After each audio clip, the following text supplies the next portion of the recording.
கோவையில் தொடரும் கல்லூரி மாணவர்களின் உயர் ரக இருசக்கர வாகனங்கள் திருட்டு. வீட்டின் முன் நின்ற பல்சர் பைக்கை முட்டை உடைத்து திருடும் இருவர். அதிர்ச்சியை ஏற்படுத்தும் சிசிடிவி காட்சிகள். கோவை வெள்ளலூர் பகுதியில் வீட்டின் முன்பாக நிறுத்தி வைக்கப்பட்டிருந்த கல்லூரி மாணவரின் உயர் ரக இருசக்கர வாகனத்தை மர்ம நபர்கள் இருவர் பூட்டை உடைத்து திருடிச் சென்ற சம்பவம் அப்பகுதியில் பெரும் அதிர்ச்சியை ஏற்படுத்தியுள்ளது.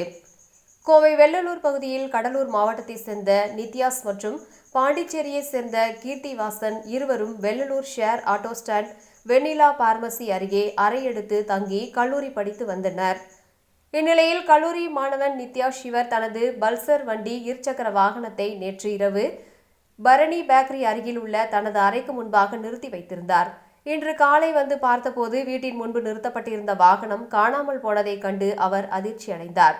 இதனைத் தொடர்ந்து அப்பகுதியில் உள்ள கண்காணிப்பு கேமரா காட்சிகளை ஆய்வு செய்த போது நள்ளிரவில் வந்த 2 மர்ம நபர்கள் பைக்கின் சைடு லாக்கை லாவகமாக உடைத்து வண்டியை திருடிச் செல்லும் காட்சிகள் பதிவாகியுள்ளது. இந்த திருட்டு சம்பவம் குறித்து நித்யாஷ் அளித்த புகாரின் பேரில் வெரைட்டி ஹால் போக்குவரத்து புலனாய்வு பிரிவு போலீசார் வழக்கு பதிவு செய்து விசாரணை நடத்தி வருகின்றனர்.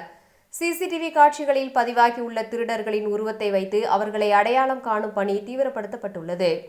போத்தனூர், வெள்ளலூர் மற்றும் அதன் சுற்றுவட்டார பகுதியில் சமீப காலமாக அறை எடுத்து தங்கி படிக்கும் கல்லூரி மாணவர்களின் வாகனத்தை திருடுவதால் மாணவர்களிடையே பெரும் அதிர்ச்சி ஏற்பட்டுள்ளது.